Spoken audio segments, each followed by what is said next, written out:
happy with this session because I like to discuss on the issues on especially the Basel regulations. I have a great chance to work with the Basel II implementation as well as Basel III implementation. And so from the very beginning of in the Basel II implementation, I work a lot of bankers to develop the guidelines. Maybe you are not that at time in the banking also. That was back in 2007, we started in Basel II. And 2014, we actually given the Basel III document. So this time actually I will talk with the Basel 3, but most of the things is actually linked with the Basel 2 and 3. So first I start with the PowerPoint presentation. You are seeing my slides? Yes, sir. আচ্ছা Shahriar sir আমি একটা word শুধু বলি যে এমনি Nehal sir একটা session নিয়েছিলেন এই যে বাসেল ইয়েটার উপর প্লাস সেকেন্ড পিলারের উপর একটা ইন্ট্রোডাক্টরি থিওরিটিক্যাল সেশন মোটামুটি হয়েছে তো সেটা ধরে নিয়ে আপনি আপনার সেভাবে কন্টিনিউ করতে হ্যাঁ বুঝতে পেরেছি থ্যাংক ইউ ভেরি মাচ বুঝতে পেরেছি আমি থিওরিটিক্যাল খুব বেশি আমি আলাপ করব না যেহেতু অলরেডি থিওরি ইজ মানে ডিসকাস তো আমি চাইবো যে খুব শর্টলি আমি স্লাইডগুলো শেষ করব তারপর আমি এক্সেল শিটে চলে যাব তাহলে we will can discuss more on the issues especially the reporting issues we can discuss. So first, the capital.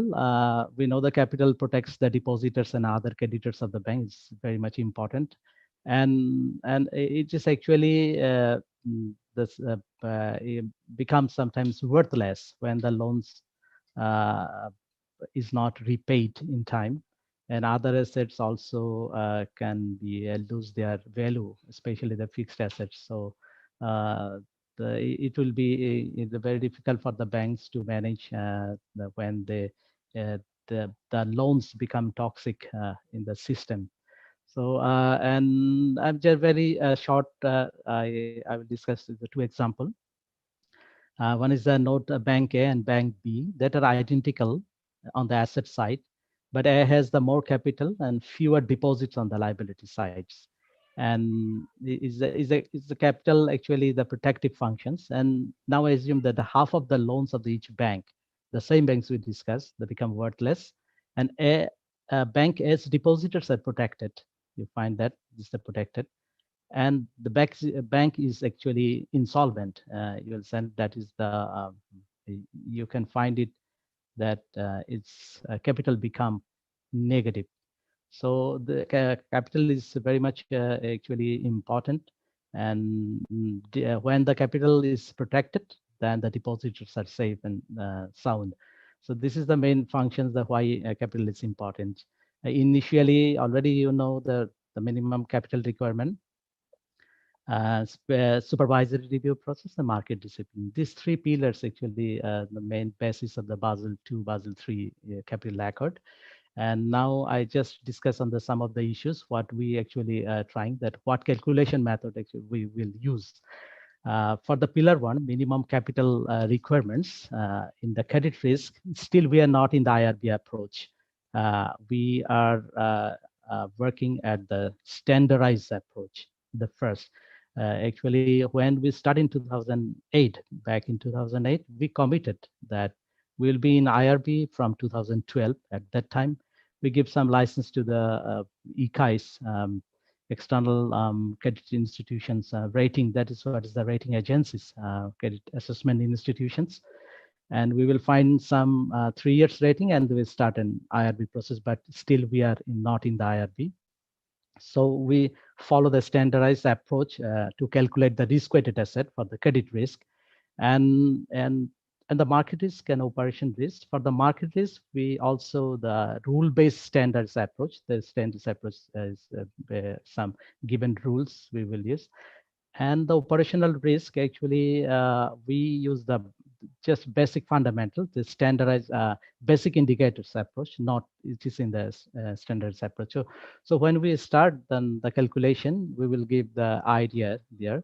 And the capital plan was that from 2019 will the full implementation of the Basel III. At that time, all the components will be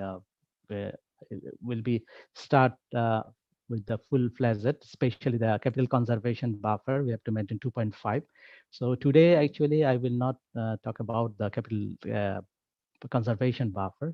Mostly, we'll talk on the capital component, we will say, but the minimum capital requirements, we will calculation, how we'll calculate, and compare with the capitals, the capital the bank maintain, and whether they attain the minimum capital or not is there.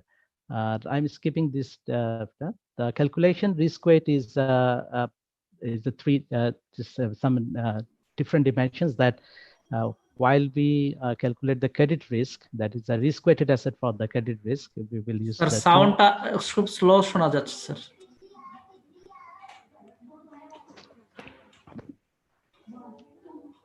এখন শোনা যাচ্ছে? জি sir. এখন কি শোনা যাচ্ছে? হ্যাঁ Shahriar sir, আমি শুনতে পাচ্ছি ভালো। এমন হইতে পারে যে উনার মাইক্রোফোনে প্রবলেম থাকতে পারে, আমার কাছে এটা ক্লিয়ারই মনে হচ্ছে। আমরা আমার ক্লিয়ার শুনতে পাচ্ছেন? হ্যাঁ ক্লিয়ার বুঝতে ক্লিয়ার পারছি, ক্লিয়ার ক্লিয়ার ক্লিয়ার শুনতে পাচ্ছি স্যার। আমরা স্যার ক্লিয়ার শুনতে পাচ্ছি। আচ্ছা, তাহলে আমি আবার স্টার্ট করি। তা হচ্ছে আমরা ক্রেডিট রিস্ক যখন আমরা করেছি, তখন আমরা দুইটা বিষয় দেখেছি। একটা হচ্ছে ব্যালেন্স শিটের জন্য আমরা কাজ করব, আর একটা হচ্ছে অফ ব্যালেন্স শিটের জন্য কাজ করব।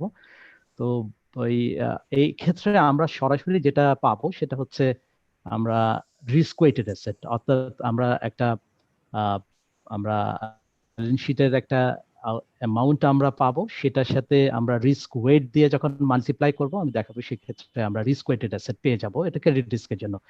কিন্তু মার্কেট রিস্ক এবং অপারেশনাল রিস্ক যখন আমরা হিসাব করব, তখন কিন্তু আমরা সরাসরি এগুলোর ক্ষেত্রে ক্যাপিটাল চার্জ করি, যেটা market risk, capital charge for market risk,